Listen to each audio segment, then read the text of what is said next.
3 నెలలు కూడా అనంతపురం జిల్లానే వస్తూ ఉంది. నేను దారిలో వస్తా ఉంటే 2-3 ముసలమ్మలు కనపడిస్తే ఏమమ్మా నీకు పింఛన్ వస్తుందని అడిగా. తీసుకున్నావా తల్లి అన్నా. ఏం తల్లి ఎంత ఇచ్చారంటే తెలివిగా ఆ తల్లి 4 ఏళ్ళు చూపించి ఇంత ఇచ్చారయ్యా అనింది. నేను అడిగానప్పుడు ఎవరికైనా డబ్బులు ఇచ్చావా అన్నా. లేదు ఎవరు ఒక పైసా తీసుకోలేదు, నేరుగా మా ఇంటికి వచ్చి ఇచ్చారని చెప్పి ఆ తల్లి చెప్పిందంటే అది నా అభిమతం. దారిలో వస్తా ఉన్నాను కాబట్టి ఆవిడని అడిగాను. అందరినీ నేను అడగాలి. అందుకే మీ అందరికీ పింఛన్ తీసుకున్న 1 గంటలో ఫోన్ వస్తుంది. మీకు పింఛన్ ఇచ్చారా లేదా, ఇచ్చుంటే కరెక్ట్గా ఇచ్చారా, ఎవరన్నా లంచం తీసుకున్నారా అని అడిగి 60 లక్షల మందికి పింఛన్లు ఇవ్వడమే కాకుండా సక్రమంగా ఇచ్చారా లేదా నేరుగా తెలుసుకోవడానికి మీకు ఫోన్ చేస్తానని మీ అందరికీ హామీ ఇస్తున్నా.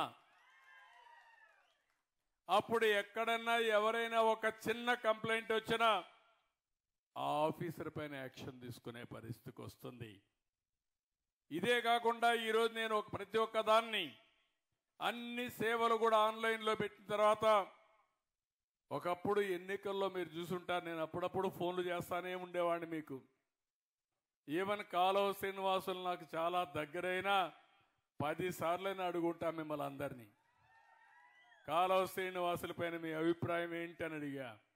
కడాన నా సీటు నేను ఇచ్చుకోవడానికి కూడా అక్కడుండే ప్రజలను అడిగిన తర్వాత, నేను గెలుస్తానని నమ్మకం వచ్చిన తర్వాత నా సీటు కూడా అనౌన్స్ చేశా. ఇప్పుడు కూడా నేను అదే ఆలోచిస్తున్నాను. అన్ని సేవలు మీకు అందిస్తాం. నేను ఫోన్ చేసి మళ్ళా మిమ్మల్ని అడుగుతాను. మీరు మనస్సాక్షిగా చెప్పండి, తప్పులు చెప్పొద్దండి, రాజకీయాలతో చెప్పొద్దండి. మీరు రాజకీయంగా చెప్తే నేను పట్టుకోవడం కూడా నాకు చేతనవుతుంది. ఇప్పుడు ఆర్టిఫిషియల్ ఇంటెలిజెన్స్ వచ్చింది. నువ్వు మాట్లాడితే వాస్తవం మాట్లాడుతున్నావా రాజకీయం మాట్లాడుతున్నా కూడా తేల్చేస్తుంది. కాబట్టి ఆ బాధ కూడా లేదు. కాబట్టి నేను ఒకటే చెప్తున్నా, వాస్తవాలు నాకు చెప్పండి. నేను మెరుగైన సేవలు మీకు ఇవ్వడానికి అనునిత్యం పనిచేస్తానని మరొకసారి మీ అందరికీ హామీ ఇస్తున్నా. ఒకప్పుడు ఈ అవకాశం లేదు. ఒకప్పుడు కనుక్కోవాలంటే చాలా ఇబ్బందులు ఉండేటివి. ఇప్పుడు గంటల్లోనే కోట్ల మంది నుంచి ప్రజాభిప్రాయ సేకరణ చేసి సుపరిపాలన ఇచ్చే పరిస్థితికి వచ్చాం.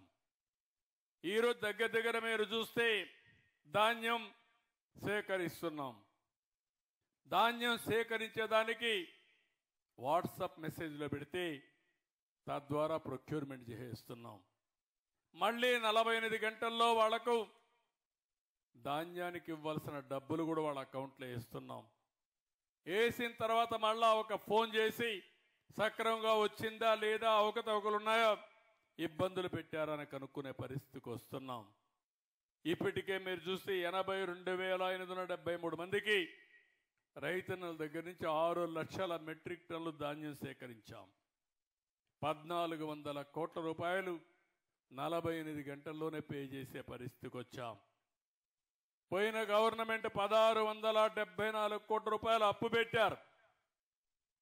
అప్పు పెట్టడమే కాకుండా చాలా ఇబ్బందులు పెట్టారు. ఇప్పుడు ఎవ్వరికి ఇబ్బందులు లేకుండా చేసే కార్యక్రమానికి ముందుకు పోయాం. ఒకప్పుడు నేను ఈ రాయలసీమలో అనంతపురం జిల్లాలో మైక్రో ఇరిగేషన్ పెట్టాను. 90% సబ్సిడీతో మీకందరికి కూడా డ్రిప్ ఇరిగేషన్ కానీ స్ప్రింక్లర్ ఇరిగేషన్ కానీ ఆ రోజు ఇచ్చాను. దానివల్ల పెద్ద ఎత్తున మనకు న్యాయం జరిగే పరిస్థితి వచ్చింది. ఈరోజు మళ్ళీ 90%తో అనంతపురంలో డ్రిప్ ఇరిగేషన్ ఇస్తాం మీ అందరికీ. అనంతపురం అంటే నాకు 10 ఎకరాలున్నా మీకు రేషన్ కార్డు ఇచ్చిన ఘనత తెలుగుదేశం పార్టీది.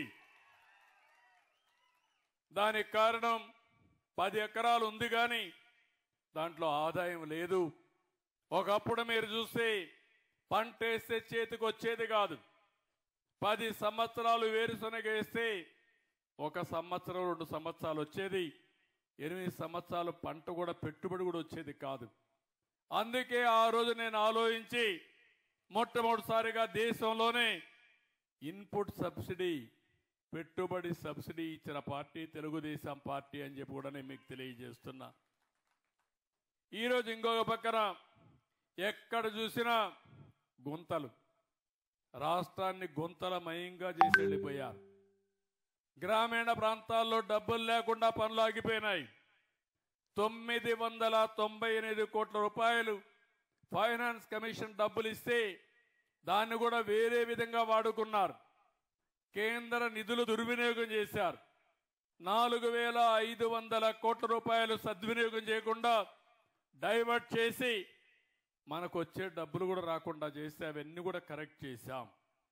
998 కోట్లు ఇచ్చాం, మళ్ళీ ఒక 275 కోట్లు ఇచ్చాం. ఈరోజు గ్రామాల్లో 4500 కోట్ల రూపాయలతో 30,000 పనులకు శ్రీకారం చుట్టాం. మొన్నే డిప్యూటీ సీఎంగా ఉండే పవన్ కళ్యాణ్ గారు ఒక పిలిపిచ్చారు. ఆ రోజు సంక్రాంతి లోపల ఈ పనులన్నీ పూర్తి కావాలని కూడా ముందుకు పోతున్నాం. ఇంకో పక్కన R&B రోడ్స్ అన్నీ కూడా 861 కోట్ల రూపాయలు శాంక్షన్ చేశాను. ఇంకొక 500 కోట్ల రూపాయలు ఇచ్చాం.